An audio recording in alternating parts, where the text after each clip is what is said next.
All right, this narration will cover medications for the adrenal glands.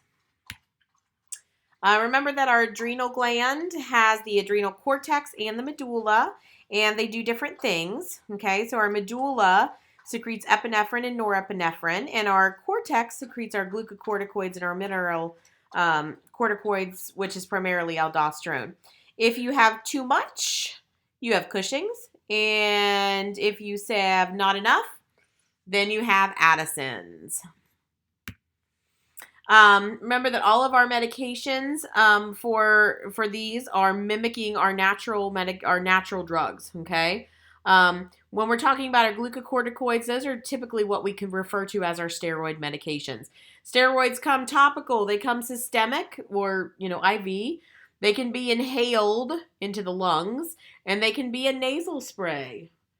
Mineral corticoids they're always systemic, and then we do have some that inhibit the steroids. So our mechanism of action of our glucocorticoids or our corticosteroids, those typically modify enzyme activity, okay? And what they do depends, okay? It depends on the medication. So we've got a lot of examples. We've got dexamethasone, we've got prednisone, methylprednisolone, hydrocortisone, prednisolone. They all end in "sone" or "solone." Okay, dexamethasone is the brand name of that is called Decadron. We use that for particular things. We use hydrocortisone for particular things. People who are in an Addison crisis will get IV hydrocortisone. Okay, it's called Solu-Cortef. The Solu means it's IV. Methylprednisolone comes PO and IV. Prednisone comes PO. It's a pretty standard medication. We put everybody on it, okay? But the way that what they do is that they provide anti-inflammatory and anti-immune responses. Got your little thing here. What they do, and the side effects, and then really things to watch out for. All right, mineral corticoids. Here we're talking about aldosterone and fludrocortisone. These are regulated by the renin-angiotensin-aldosterone system. The big one's aldosterone, which causes sodium retention, which then causes water retention.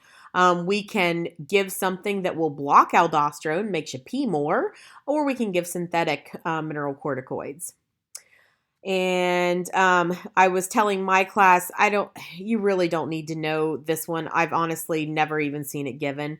It does inhibit the adrenal, the release of the steroids, and we will give it to somebody who has Cushing's disease from an overactive adrenal gland. But I've never seen it given. Most people with Cushing's have it from the side effects of steroids.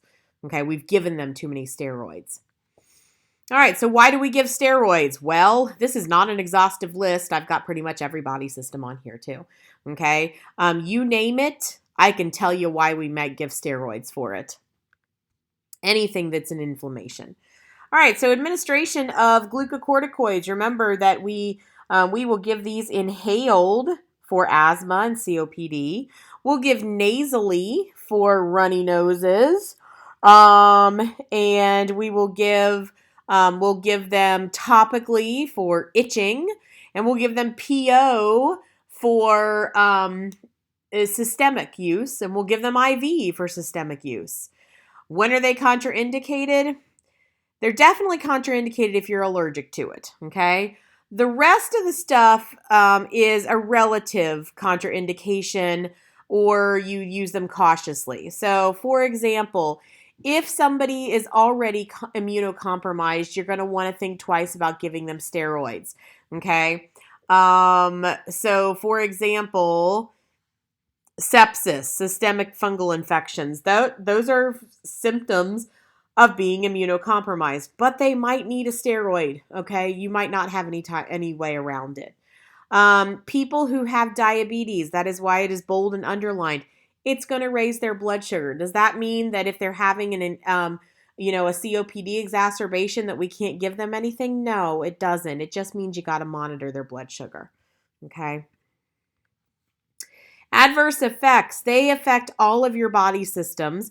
So think about what your naturally occurring steroids do in the body, and then basically just take it one step up.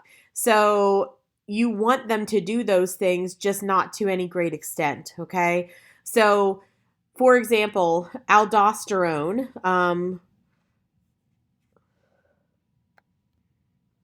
Okay, got interrupted there by a text. My neighbor had her babies. So, oh, cool.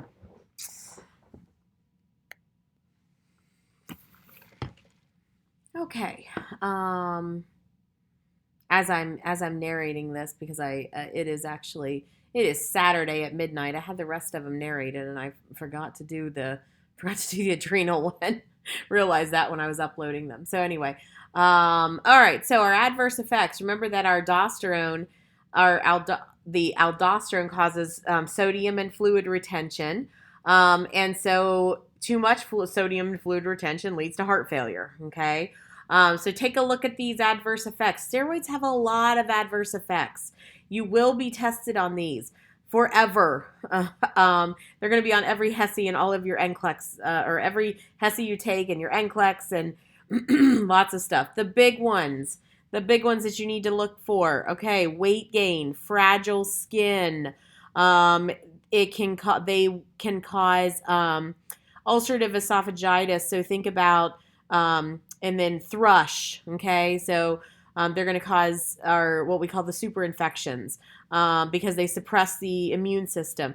You're going to see Cushing's syndrome. You're going to see hypoglycemia, mood swings.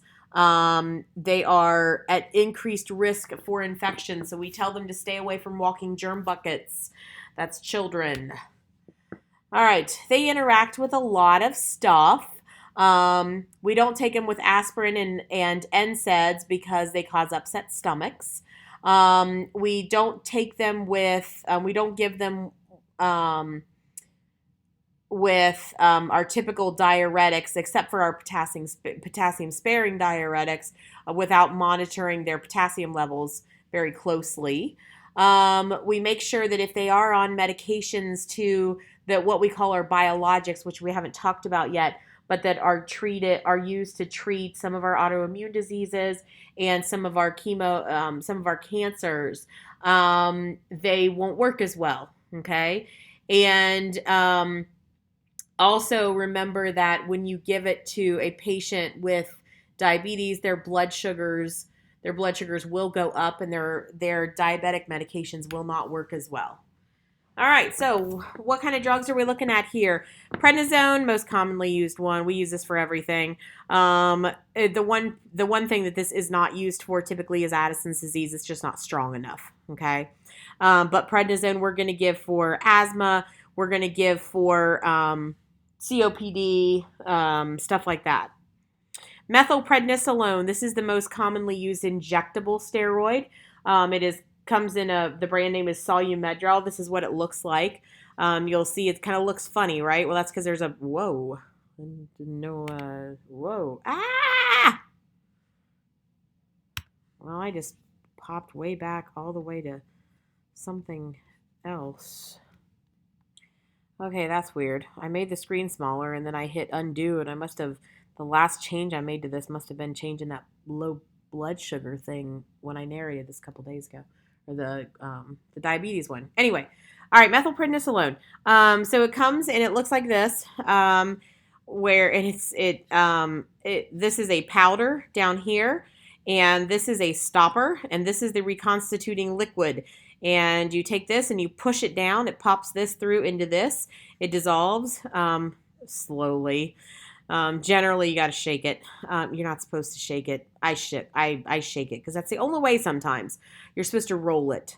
And then there's once you pop this top off, and that's where you put your needle in for injection. So you'll probably do it for practice in the lab.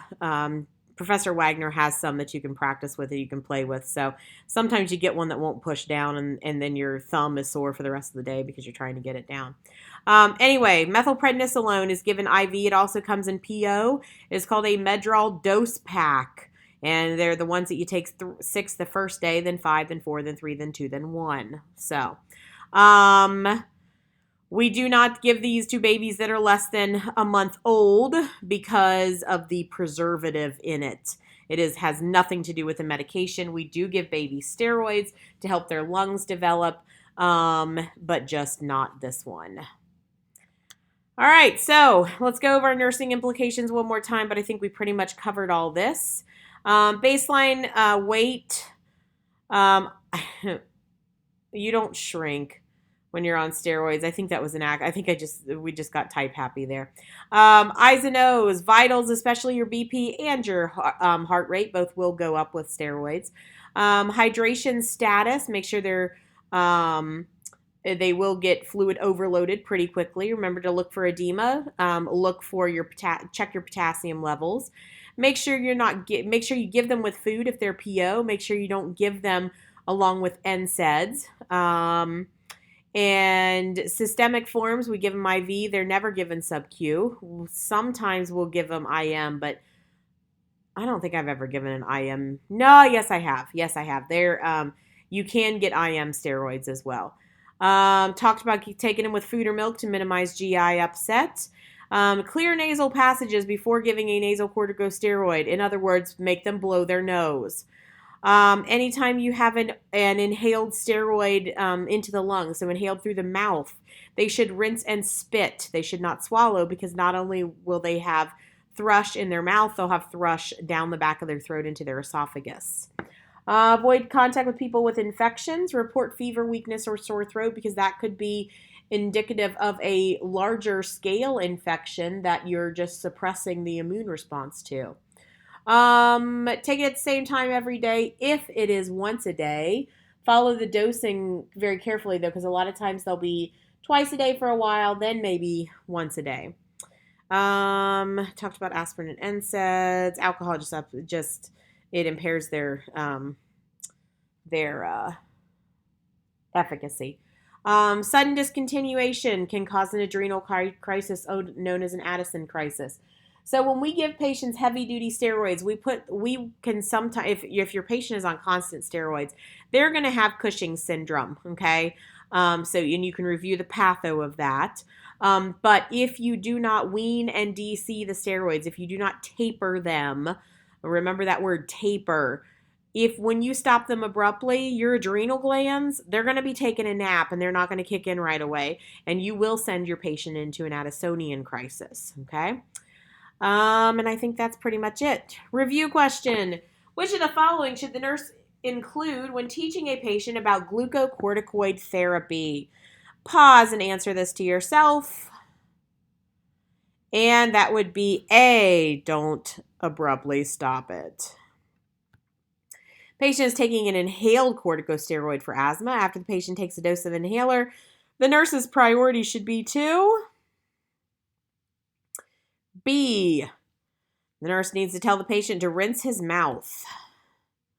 The nurse should teach a patient taking an oral corticosteroid to take the medication at about what time? That would be 8 a.m. for a couple reasons. First, they cause you to be wired, and so you don't take your steroids at bedtime. But also, second, that is when your body itself, that is helping to mimic your body's own production of steroids.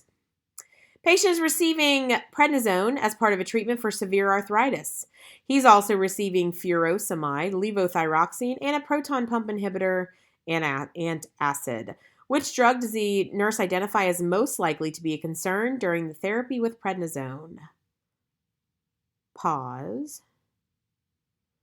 That would be A, furosemide. Both of those will cause potassium loss. Put them together, and you're going to need some potassium supplements for that patient.